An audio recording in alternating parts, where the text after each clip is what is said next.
10,965 நாள் நீங்கள் கணக்கு போட்டுக்கலாம். 965 நாள் ட்ராவல்லே போயிடும் மற்ற வேலைகளில். பாக்கி 10,000 நாள் 5,000 நாள் தூங்குறதுல போயிடும். மீதமுள்ள 5,000 நாட்களை எவன் ஒருவன் ஒழுங்காக உபயோகப்படுத்துகிறானோ அதை வைத்தே அவன் வாழ்க்கையில் வெற்றி பெற்றவனா தோல்வி அடைந்தவனா என்பதை இந்த உலகம் நிர்மாணிக்கிறது. இந்தியர்கள் கடிகாரத்திலே மணியை மட்டும் பார்க்கின்றோம். அமெரிக்கர்கள் மணியோடு சேர்த்து நிமிடத்தையும் பார்க்கின்றார்கள். ஆனால் ஐரோப்பியர்களோ ஜப்பானியர்களோ நிமிடத்தோடு சேர்த்து வினாடியையும் பார்க்கின்றார்கள். அவர்களுடைய முன்னேற்றம் அதற்கு ஏற்றாற்போல் அமைகிறது. ஹீரோசிமா நாகசாகியில் போனாங்க. உங்களை மாதிரி கல்லூரி மாணவர்கள் பள்ளி மாணவர்கள் அழைச்சிட்டு வந்து அப்படியே நிறுத்துகிறான். அந்த இடத்துல புல் பூண்டு இல்லாமல் கருவி போயிருக்கா, அப்படியே குண்டு விழுந்த பள்ளம் இருக்குது. அதை ஃபென்சிங் போட்டு வச்சுருக்கான், பெரிய இடம். இதை ஏன்டா அழைச்சிட்டு வந்து இங்கே சொல்லி என்ன சொல்லி கொடுக்குறான்னு கேட்டேன். உங்களை மாதிரி உள்ளவங்களுக்கு சொல்லணுங்கிறதுக்காகவே. அவன் என்ன சொல்கிறான், அமெரிக்காக்காரன் குண்டு போட்டு நம்ம ஜப்பான் வந்து இந்த மாதிரி அழிஞ்சு போச்சுரா, கருகி புல் பூண்டு இல்லாமல். இந்த ஜப்பானை பக்கத்தில் காமிக்கிறான். 120 மாடி இருக்கு. 10 செகண்ட் அந்த 120 மாடிக்கு போகிறதுக்கு 10 செகண்ட் லிஃப்ட்டு. இவ்வளோ டெக்னாலஜி இம்ப்ரூவ் பண்ணி இப்படி கட்டியிருக்கோம். என்னுடைய தலைமுறையில் உன்னுடைய தலைமுறையில் இந்த 120வது மாடியிலேருந்து இந்த ஜப்பானை நீ எங்கடா எடுத்துகிட்டு போக போகிற, இங்கே சத்தியம் பண்ணுறான்னு கேட்குறான். படித்தார்களே, செந்தமிழ் நாடென்னும் போதினிலே இன்ப தேன் வந்து பாயுது காதினிலே, நம் தந்தையர் நாடென்னும் பேச்சினிலே ஒரு சக்தி பிறக்குது மூச்சினிலேன்னா. கல்வி சிறந்த தமிழ்நாடு, புகழ் கம்பன் பிறந்த தமிழ்நாடு, பல்விதமாயின சாத்திரங்கள் பாரங்கும் மனம் வீசிடும் தமிழ்நாடுன்னு.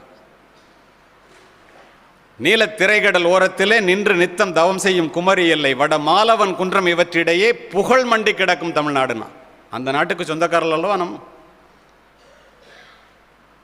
எவ்வளவு பொறுப்புகள் இருக்கிறது. மாணவர்களே, மாணவிகளே, சமுதாய வீதியிலே நீங்கள் கைவீசி நடக்கும்போது, இந்த கல்லூரியிலே நடக்கும்போது, தயவுசெய்து நீங்கள் யாரும் தனியாக நடப்பதாக உணராதீர்கள். 5000 ஆண்டுகள் மரபார்ந்த இந்த நாட்டினுடைய மரபார்ந்த பெருமைகளும், பெற்றோர்களினுடைய முன்னோர்களினுடைய தியாகமும், பெற்றோர்களினுடைய அறிவுரையும், ஆசிரியர்கள் கற்றுக் கொடுத்த ஒழுக்கமும் உங்கள் உடனே கூட வருகிறது என்பதை ஒருபோதும் மறவாதீர்கள். அமெரிக்காவில் பல்கலைக்கழகத்தில் ஒபாமா உரையாற்றிட்டு இருக்கார். அவர் ஒரே ஒரு கேள்வி கேட்டார். ஏண்டா உங்களுக்கெல்லாம் 100 வருஷமாக ஒரு கம்ப்யூட்டர் இருக்கு, எல்லாம் என்ஜினியர் மாணவர்கள். இந்தியாவில் 100 பேர் கூட ஒரு கம்ப்யூட்டரில் இப்போ தான் கம்ப்யூட்டர் கொடுக்குறான். ஆனால் மைக்ரோசாஃப்டோட சிஇஓ ஒரு சத்யா நாதல்லான்னு இந்தியாக்காரன், கூகுளோட சிஇஓ ஒரு சுந்தர் பிச்சைன்னு இந்தியாக்காரன், தமிழ்நாட்டுக்காரன். உங்களுக்கெல்லாம் அறிவே இல்லையா, ஏன் உங்களால் அவங்கள ஜெயிக்க முடியலன்னு கேட்டேன். யாரும் பதில் சொல்லலை. உங்களைப் போல இங்கே அமர்ந்திருக்கிற ஆசிரியர்களைப் போல ஒரு ஆசிரியை முன்னால் வந்து, ஒபாமா அவர்களே, நீங்கள் அனுமதி அளித்தால் அதற்குரிய காரணத்தை நான் சொல்லுகின்றேன் கேளுங்கள். நாங்கள் அனுமதி வழங்கப்பட்டது. என்ன சொன்னாங்க தெரியுமா? அமெரிக்காவிலே பெற்றோர்களும் ஆசிரியர்களும் பிள்ளைகளுக்கு கல்வியை மட்டும் சொல்லித் தருகிறீர்கள். ஆனால் எங்கள் இந்தியாவிலே ஆசிரியர்களும் பெற்றோர்களும் தமிழகத்து மாணவர்களுக்கும் மாணவிகளுக்கும் கல்வியோடு சேர்த்து ஒழுக்கத்தையும் உழைப்பையும் சொல்லித் தருகிறார்கள். அதை நாம் கற்றுக்கொள்ள வேண்டும் அல்லவா? இள வயதிலே புயல் போல வருகின்ற உணர்ச்சிகளை யார் ஒருத்தர் அடக்கி ஆள முடியவில்லையோ அவன் முதிர் வயதிலே அமைதியையும் மகிழ்ச்சியையும் அடைய முடியாதுன்றான். உழைப்பின் வாரா ஒரு பெரும் செல்வமும் உழைப்பில்லாத செல்வம், ஒழுக்கம் இல்லா உயர்பேர் அறிவும் ஒழுக்கமில்லாத அறிவு. நீ என்ன படிச்சிருந்த என்ன பிரயோஜனம்? மனச்சான்றில்லா மனமகிழ் போகமும் மனிதநேயமற்ற அறிவியல் வளர்ச்சியும். அப்படி சொல்கிறான் பாருங்க. மனிதநேயமற்ற அறிவியல் வளர்ச்சியும், தியாகம் சிறிதிலா இறை வழிபாடும், நெறியில் நீங்கிய வாணிபம், கொள்கை இல்லா அரசியல், இவை அனைத்தும் வீணே வீணே என்பதை கல்லூரி காலத்திலேயே தெரிந்து கொள்ளுங்க. காலையில் படுக்கையை விட்டு யாரொருவர் சீக்கிரமாக எழுந்திருக்கின்றீர்களோ அவர்கள் வாழ்க்கையில் முன்னேறி விடுவார்கள். நான் ஒவ்வொரு கல்லூரியிலையும் சொல்கிறேன் இதை. 3 மணிக்கு எழுபவன் முனிவன், 4 மணிக்கு எழுபவன் ஞானி, 5 மணிக்கு எழுபவன் அறிஞன், 6 மணிக்கு எழுபவன் மனிதன், 7 மணிக்கு எழுபவர்கள் எருமை என்பேன். நீங்கள் எந்த மணிக்கு எந்திரிக்கிறீங்கன்னு எனக்கு தெரியாது. வாழ்க்கையில் முன்னேறணும்னா சீக்கிரம் எந்திரிக்க கற்றுக்குங்கிறத நான் சொல்கிறதோட பாயிண்ட்டு. வேற என்ன வேணும்? வெற்றி தோல்வி.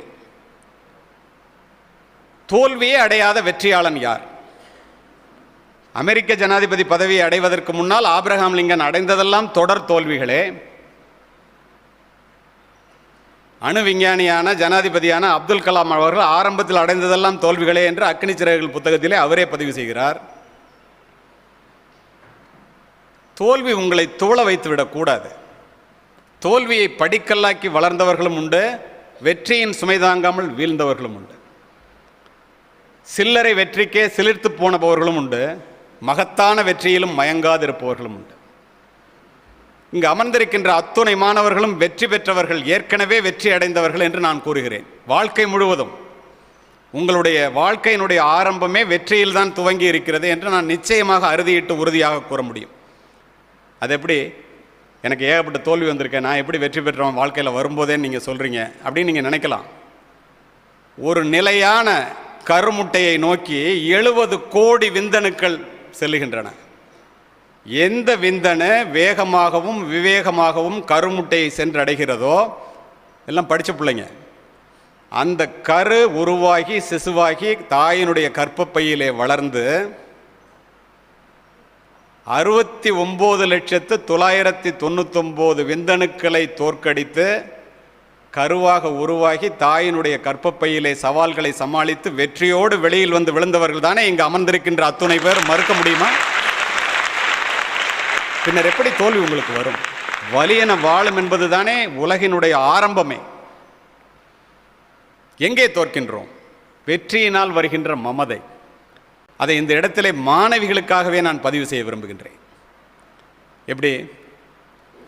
4வது முறையாக நிச்சயமாக நான் தங்கப்பதக்கம் பெறுவேன் என்ற நம்பிக்கையோடு இந்த தமிழக காவல்துறை என்னை தேர்ந்தெடுத்து அகில இந்திய துப்பாக்கி சுடும் போட்டிக்கு அனுப்புகிறார்கள். 3 முறை நான் தங்கப்பதக்கம் பெறும்போதும் அரை மார்க் 1 மார்க்கில் அச்சுதன் நாயர்னு ஒருத்தர் செகண்ட் வருவார், நான் ஃபஸ்ட்டு வருவேன். அவர் கேரளத்து IPS அதிகாரி, என்னை விட வயதானவர். ஒவ்வொரு தடவை நான் ஜெயிக்கும் போது அவரை ரொம்ப அசால்ட்டாக பார்த்துட்டு வருவேன். நம்ம தான் ஜெயிக்கிறோங்கிற திமிர். முயற்சிக்கு முன்னால் வருகின்ற தயக்கமும் வெற்றிக்கு பின்னால் வருகின்ற மயக்கமும் ஒரு மனிதனுடைய முன்னேற்றத்தை கெடுத்து விடும். இதை எனக்கு சொல்லி தரதுக்கு ஆள் இல்லை. 100 கஜ தூரத்தில் இருக்கும் டார்கெட், 6 ரவுண்டு சுடணும். புல்லில் அடித்தா 5 மார்க், இன்னரில் அடித்தா 3 மார்க், அவுட்டரில் அடித்தா 1 மார்க். அவுட்டர்னா டார்கெட் அவுட்டரில், டார்கெட்டுக்கு வெளியில் இல்லை. இதுதான் போட்டி. 4வது முறையாக நான் போகும்போது நாக் அவுட் சிஸ்டத்தில் எல்லாரும் அவுட் ஆகிடுவாங்க. கடைசியில் 2 பேர் நிற்போம். பல இடங்களில் நடக்கும் டார்கெட்டு. கடைசி அவர் தான் வருவார்ன்ட்டு நடுப்புற இருக்கிற டார்கெட்டில் 2 பேரில் யார் ஜெயிக்கிறோன்னு சொல்லி போட்டி நடக்கும். எல்லா போலீஸ் ஆஃபீஸரும் உட்காந்துருக்காங்க. தமிழகத்திலேருந்து வந்தவர்கள், அகில இந்திய அளவிலிருந்து வந்த பெரிய துப்பாக்கி சுடுற வீரர்கள் எல்லாருமே. எங்கே அச்சுதன் நாயர்னு தேடுறேன் நான். எனக்கு போட்டி அவர் தானே. அவர் இல்லைன்னாங்க. ஸோ தோத்துட்டார் போல் இருக்கு அப்படின்னு நினச்சேன். இல்லை, ரிட்டையர்ட் ஆகிட்டாருன்னாங்க. எனக்கு மகா மகிழ்ச்சி, நமக்கு போட்டியே இல்லைன்னு. என்னோட போட்டி போட போகிறது யாருன்னு ஒரு 6 அடி உயரத்தில் ஒரு பொண்ணை காமிச்சாங்க. கேரளத்து IPS அதிகாரி அர்ச்சனா என்று பெயர். துப்பாக்கி சுடுற போட்டியில் 40 வருஷத்துக்கு முன்னாடி ஒரு பெண் பிள்ளை என்னுடன் போட்டியிடுவதா? இது போய் நம்மளை ஜெயிக்குமா? இது மனசில் ஒரு பயத்தை உண்டாக்கிடணும். ரொம்ப சைக்காலஜிக்கலாக திங்க் பண்ணுறேன் நான். டாஸ் போடுவாங்க, யார் திறமையாளன்னு பார்க்கறதுக்காக. 2வது நான் சொல்கிறேன் எதிரியினுடைய திறமை என்னன்னு பார்த்துக்கிட்டுன்னு செகண்ட் செலக்ட் பண்ணுவாங்க. நான் சொல்கிறேன் டாஸ்லாம் வேண்டாம், நானே சொல்கிறேன் அப்படின்னு. ஏன்னா அந்த பிள்ளையை பயமுறுத்துறேன் நான். அது உட்காந்துக்கிட்டே இப்படி இப்படின்னுச்சு. அவ்வளவு திமிரா என்று நினைத்து கொண்டு நான் போய் சொல்கிறேன். 6 ரவுண்டில் 5 ரவுண்டு புல்லு, 1 ரவுண்டு இன்னர், நல்ல ஸ்கோர். அந்த பொண்ணு சுட்டுச்சு. அதுவும் 5 ரவுண்டு புல்லு, 1 ரவுண்டு இன்னர், ஈக்குவல் மார்க். அது மாதிரி சொல்கிறது ரொம்ப கஷ்டம். த 2 லேடிஸ். ஒரு நாளைக்கு 20 ரவுண்டு ப்ராக்டிஸ் பண்ணுறவன் நான். உடனே ஜட்ஜு சொன்னார், 2 பேரும் ஈக்குவல் மார்க் டாஸ் போட்டுடலாமான்னார்.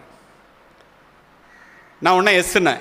ஏன் எஸ்ன்னு சொன்னேன்னா, வால்டர் தேவாரம் அந்த டார்கெட்டை போய் பாருன்னார்.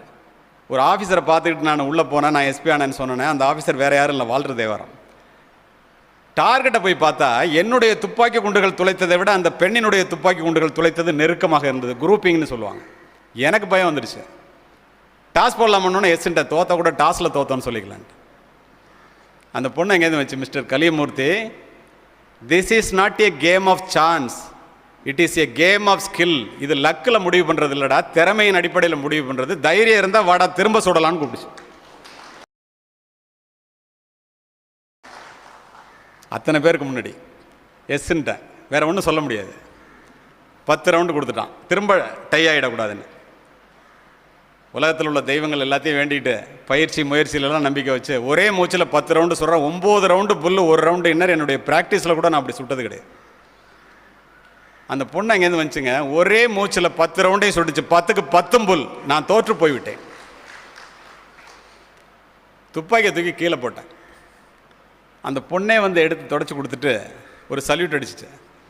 நான் சொன்னேன், ஏம்மா 4 உனக்கு சல்யூட் அடிக்கணும், நீ எனக்கு அடிக்கிறியன்னுச்சு. இல்லை சார், நீங்கள் இதுக்காக துளி கூட கவலைப்படக்கூடாது. ஏன் தெரியுமா, 3 முறை உங்களிடம் தங்கப்பதக்கத்தை பறிகொடுத்த அச்சுதன் நாயர் என்னுடைய தந்தை.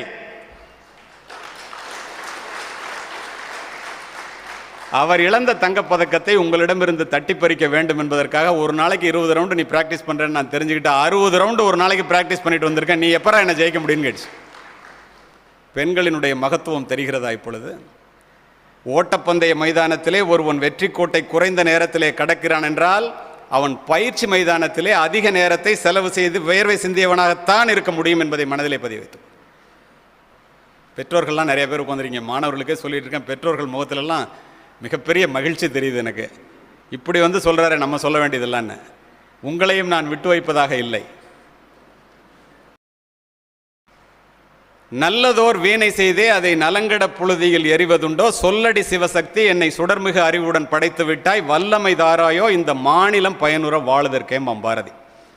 நல்லதொரு வீணையாக கிடைத்த இந்த பிள்ளைகளை நலங்கட புழுதியிலே எரிந்துவிடக்கூடாது என்று கல்லூரியிலே கொண்டு வந்து சேர்க்கின்றீர்கள்.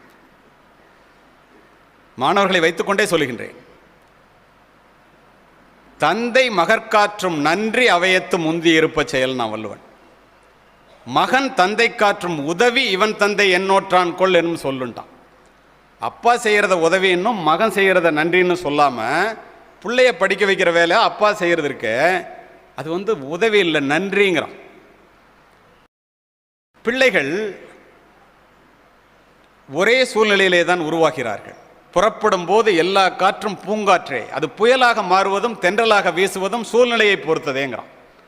பிள்ளைகள் நன்கு படித்து நல்ல உயர்ந்த நிலையை அடையும் போது அந்த பெற்றோர்கள் ஆனந்த கண்ணீர் விடுவதும், பிள்ளைகள் வழிதவறி போய் சரியாக படிக்காமல் ஒழுக்கம் கெட்டவர்களாக மாறும்போது அதை நினைத்து தினம் தினம் வாழ்க்கை முழுவதும் பெற்றோர்கள் கண்ணீர் விடுவதையும் காவல்துறை அதிகாரியாக நான் பார்த்திருக்கின்றேன். இது எங்கே நடக்குது, எந்த இடத்துல பெற்றோர்கள் தவறுகிறார்கள் என்று பார்த்தால் ஒரே இடம்தான். பெற்றோர்கள் அத்துணை பேரும் பிள்ளைங்களை நல்லா வளர்க்கணும்னு தான் நினைக்கிறோம். 6 மாதத்துக்கு முன்னாடி நடந்த சம்பவங்க. என்னுடைய பிள்ளைங்கள்லாம் டாக்டர், அவங்க சொன்னது. அதில் ஒரு மருத்துவர் எனக்கு தெரியும், ஒரு மிகப்பெரிய மருத்துவமனை சென்னையில். 6 வயசு பொம்பளை பிள்ளையை அழைச்சிக்கிட்டு இதயத்தில் கோளாறு அப்படின்னா 6 வயசு பிள்ளையை அழைச்சிட்டு அம்மா அப்பா போகிறாங்க. பெற்றோர்கள் நன்கு கவனிக்க வேண்டும். அப்படி போகும்போது 100 டாக்டர் அவருக்கு கீழே வேலை பார்க்குறாங்க. அந்த பெரிய டாக்டர் கீழே ஒரு நாளைக்கு 10 அறுவை சிகிச்சை செய்கிறவர், இதய அறுவை சிகிச்சை, 10 ஓப்பன் ஹார்ட் சர்ஜரி பண்ணுறவர். அவர்கிட்ட போனோன்னே கீழே உள்ளவங்களாம் செக் பண்ணிவிட்டு பெரிய டாக்டர்கிட்ட அனுப்புகிறாங்க. அவருக்கு அப்பாயின்மெண்ட் வாங்குறதுன்னா 6 மாதத்துக்கு முன்னாடி வாங்கணும். அவர் அந்த பொண்ணு சின்ன பொண்ணுன்னொன்னே உடனே வர சொல்லி பார்க்குறாரு. இதயத்தில் கோளாறு இருக்குது, இதயத்துக்கு ரத்தம் வர்ற எல்லா விதமான இரத்த குழாய்களும் அடைச்சிருச்சு. அதனால் இந்த குழந்தை 3 மாதம்தான் உயிரோடு இருக்கும். ஆப்ரேஷன் பண்ணலாம், 30% தான் குழந்தை பிழைப்பதற்கு வாய்ப்பு இருக்குது, 70% குழந்தை இறப்பதற்குத்தான் வாய்ப்பு இருக்குது. ஆப்ரேஷன் வேணுமா வேண்டாமாங்கிறத அம்மா அப்பா முடிவு பண்ணிங்கன்ட்டார். கதறுகிறார்கள் பெற்றோர்கள். ஒரே பொண்ணு. கடைசியாக என்ன செய்ய முடியும், அறுவை சிகிச்சைக்கு ஒத்துக்கொள்ளுகிறார். 1 வாரம் கழித்து தேதி ஃபிக்ஸ் பண்ணுறாங்க. ரவுண்ட்ஸ் போகும்போதெல்லாம் அந்த டாக்டரு அந்த பொண்ணை பார்க்க போகும்போது அவங்க அம்மா அந்த பொண்ணை உட்கார வச்சு நிதர்சனமாக நடந்த சம்பவத்தை உங்கள்கிட்ட சொல்கிறேன்.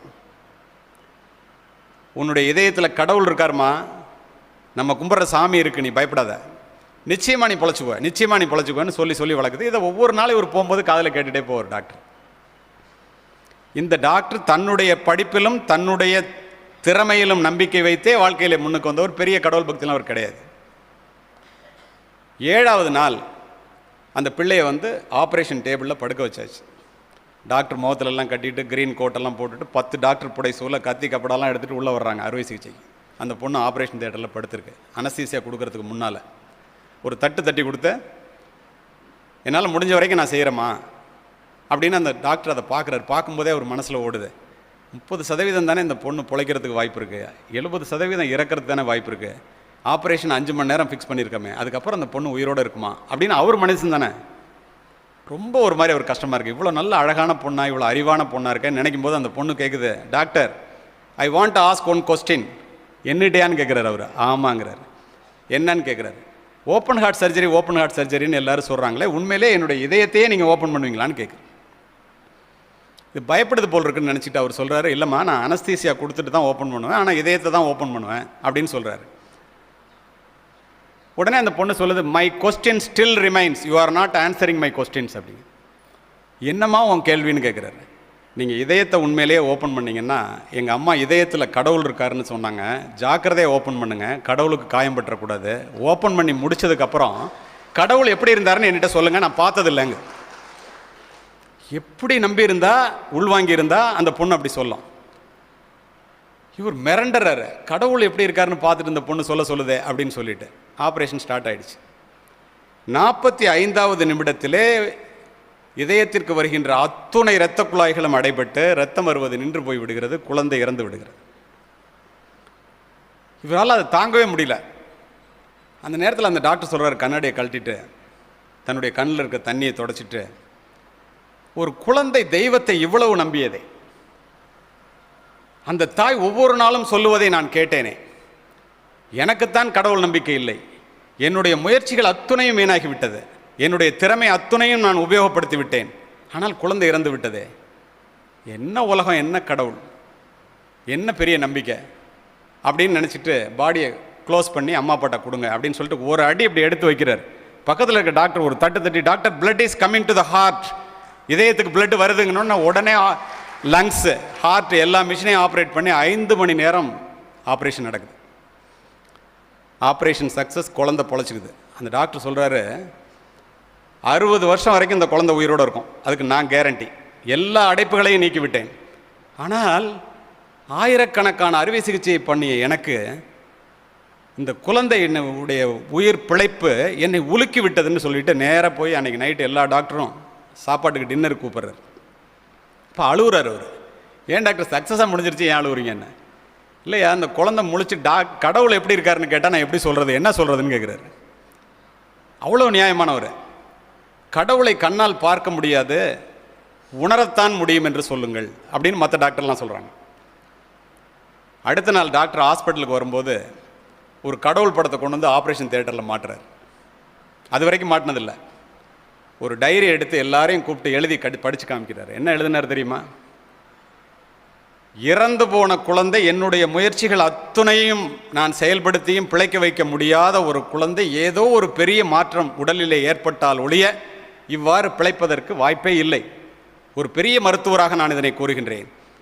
ஆனால் கடவுள் இருக்கிறாரா என்பதை நான் நேரில் பார்த்ததில்லை. ஒன்று மட்டும் என்னால் அறுதியிட்டு உறுதியாக கூற முடியும். என்ன தெரியுமா? அது கடவுள் இருக்கிறார், உன்னை காப்பாற்றுவார், அறுவை சிகிச்சைக்கு பிறகு நீ உயிரோடு வந்து விடுவாய் என்ற அந்த குழந்தையினுடைய பிஞ்சு மனதிலே அந்த நம்பிக்கையை தினம் சொல்லி சொல்லி விதைத்த அந்த தாய் தான் இந்த குழந்தை உயிர் பெற்றதற்கு காரணம் என்று எழுதுகிறார்.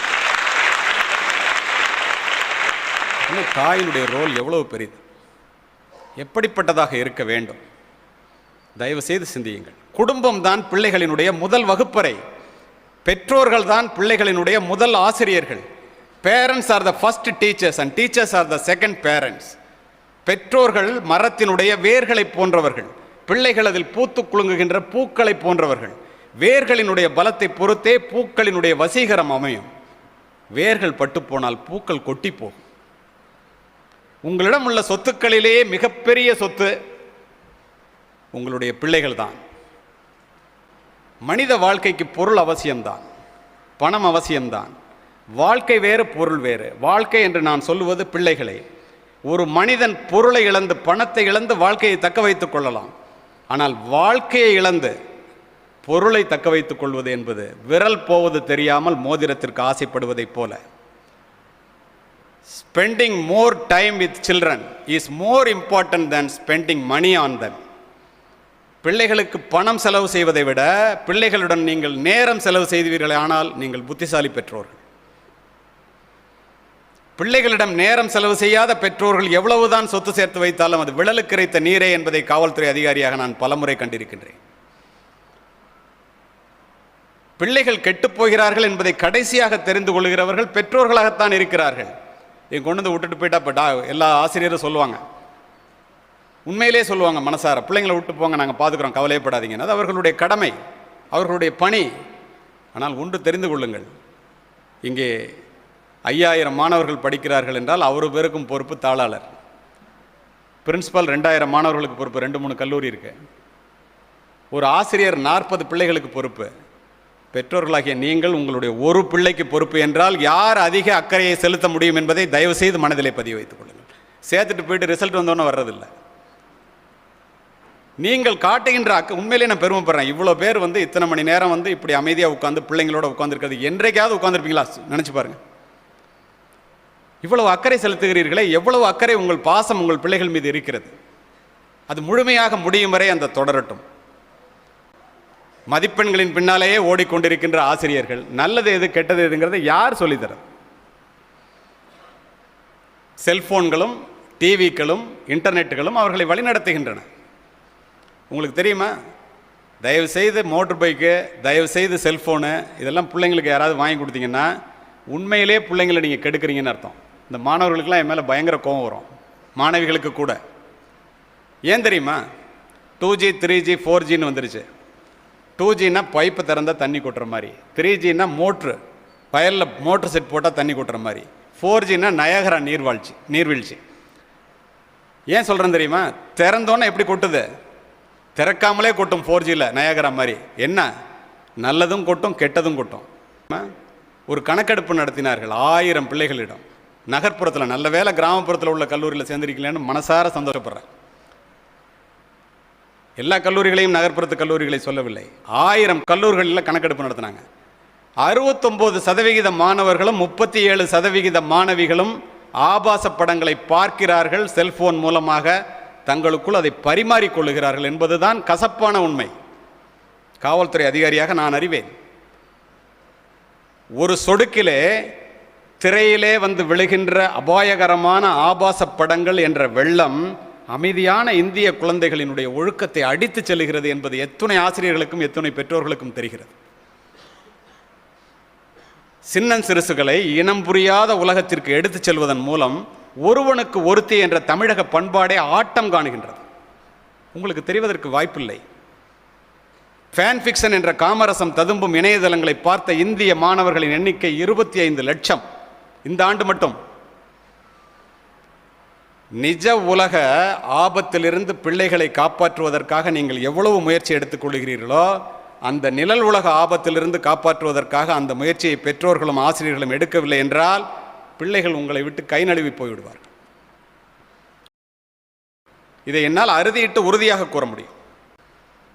ஆசிரியர்களும் பெற்றோர்களும் இதில் உள்ள நல்லது எது கெட்டது எது என்பதையும் நெறி சார்ந்த வாழ்க்கை முறைகளையும் பிள்ளைகளுக்கு சொல்லிக் கொடுக்கக்கூடிய நேரம் வந்துவிட்டதாகவே நான் உணர்கிறேன். பெற்றோர்கள் எல்லாருக்கும் பிள்ளை பிறக்கும் போதே தாய்மாருக்கெல்லாம் அது பில்கேட்ஸ் ஆயிரணும்னு ஆசை. 6ஆம் வகுப்பு படிக்கும் போதே அப்பாவுக்கெல்லாம் அது அப்துல் கலாம் ஆயிரணும்னு ஆசை, கனவு. ஆனால் உங்களுக்கெல்லாம் ஒன்றும் தெரியல, அப்துல் கலாமினுடைய அப்பாவோ பில்கேட்ஸினுடைய அம்மாவோ கனவு காணவில்லை. கனவு கண்டது அப்துல் கலாமும் பில்கேட்ஸும் தான் என்பதை தயவு செய்து மனதிலே பதிய வைத்துக் கொள்ளுங்கள். அவங்க கனவு என்னன்னு பார்த்தா அதை நீங்கள் நிறைவேற்ற பார்க்கணும் மொழியோ, உங்கள் கனவை அவங்கள்ட்ட நிறைவேற்றுறது அல்ல. இந்த தலைமுறையினுடைய மிகப்பெரிய கண்டுபிடிப்பு, மிகப்பெரிய முட்டாள்தனம் என்னன்னா, ஒன்று கவனிக்காமல் பிள்ளைங்களை விட்டுறது, கொஞ்சம் வசதி வாய்ப்பு இருந்தால் தாங்குன்னு தாங்க, எதையுமே அவனை செய்ய விடுறதில்லை. நீங்களே எல்லாத்தையும் சேர்த்து வைக்கிறீங்கன்னு வச்சுங்க, விரல் பிடித்து பிள்ளைகளை நடக்க கற்றுக் கொடுக்கலாம், இடுப்பை கொடுத்து தோளாக்கி பிள்ளைகளை முடமாக்கி விடாதீர்கள். அமெரிக்காவில் நம்ம பக்கத்திலிருந்து போன மாணவர்கள் படிப்பு நேரம் போக மீதி நேரம் அங்குள்ள மாணவர்களை பார்த்து எல்லாரும் நான் போய் உட்காந்து சாப்பிட்றேங்க, பக்கத்தில் ட்ரேயை தள்ளிட்டு வர்றான் ஒரு பையன். இவ்வளோ நல்லா இருக்கான், இவன் என்னடா சர்வர் வேலை பார்க்குறானேன்னு நான் நினைக்கிறேன். பிஇ, எம்இ, எம்ஃபில், எம்எஸ் படிக்கிறதுக்காக அங்கே போயிருக்கான். ஓய்வு நேரத்தில் எங்கள் அப்பா அம்மாவுக்கு கஷ்டப்படக்கூடாதுன்னு சொல்லிட்டு நான் உழைச்சி சம்பாரித்தேன், அதிலிருந்து ராத்திரி வேறு படிக்கிறேன் சாருங்கிறான். நினச்சி பாருங்க, அந்த ரெஸ்டாரண்ட்டுக்கு 2 வருஷத்தில் அவனே உரிமையாளர் ஆகிறான், பிஸ்னஸ் பண்ணணுன்ட்டு. நாம் எங்கே இருக்கின்றோம்? அவன் இங்கேருந்து போனவன் அங்கே போய் கற்றுக்கிறான். எந்த தொழில் செய்கின்றோம் என்பது அல்ல, அந்த தொழிலிலே எப்படி செய்கின்றோம் என்பது தான். இதெல்லாம் யார் பிள்ளைங்களுக்கு சொல்லித்தர்றது? பிள்ளைகளுக்கு ஆசைக்கு வாழாமல் தேவைக்கு வாழ கற்றுக் கொடுங்கள் பெற்றோர்கள். பிள்ளைகளுக்கு அதிகமாக சொத்து சேர்த்து வைத்துவிட்டு செத்து போகின்ற பெற்றோர்களை விட பிள்ளைகளுக்கு சிக்கனமாக வாழ கற்றுக் கொடுத்து விட்டு போகின்ற பெற்றோர்கள் மேன்மையானவர்கள். மகிழ்ச்சியாக இருக்க வேண்டும் என்றால் வெற்றி பெற வேண்டும் என்று தயவு செய்து சொல்லிக் கொடுக்காதீர்கள்.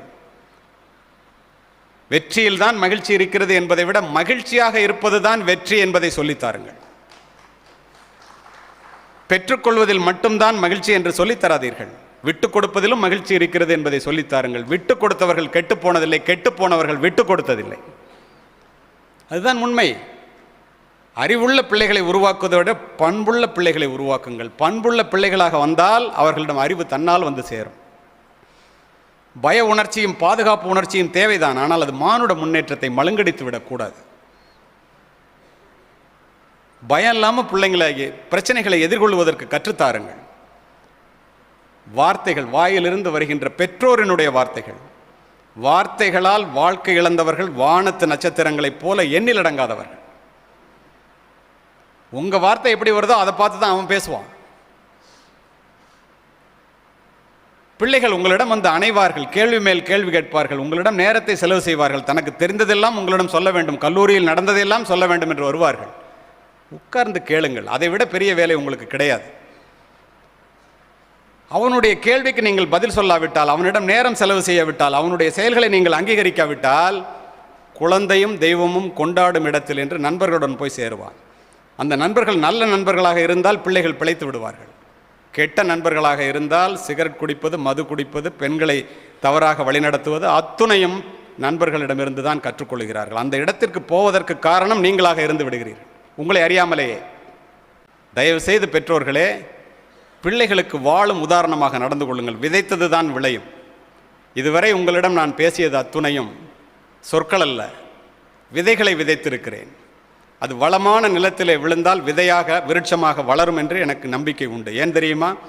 விதைத்தவன் உறங்கினாலும் விதைகள் உறங்குவதில்லை. இங்கு அமர்ந்திருக்கின்ற எல்லோரும் எல்லாமும் பெற வேண்டும். பிறந்தோம், வளர்ந்தோம், சாப்பிட்டோம், முடி நரைச்சி போச்சு, தோல் சுருங்கி போச்சு, செத்து போயிட்டோம்.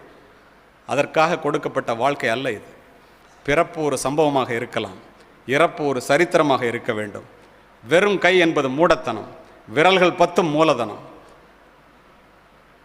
பிறந்து இறப்பவர்களாக இல்லாமல் இறந்தும் வாழ்பவர்களாக இங்கே அமர்ந்திருக்கின்ற மாணவர்கள் மாணவிகள் ஆக உருவாக வேண்டும். சரித்திரத்தை படிப்பவர்களாக மட்டுமின்றி சரித்திரம் படைப்பவர்களாக மாற வேண்டும் என்று கூறி, இத்துணை நேரம் அமைதி காத்த அத்துணை நல்ல உள்ளங்களுக்கும் நன்றி கூறி, எனக்கு அதிகமாக பேசுவதற்கு நேரத்தை ஒதுக்கிய தாளாளர் அவர்களுக்கு தனிப்பட்ட முறையிலே நன்றியை கூறி விடைபெறுகின்றேன். நன்றி, வணக்கம்.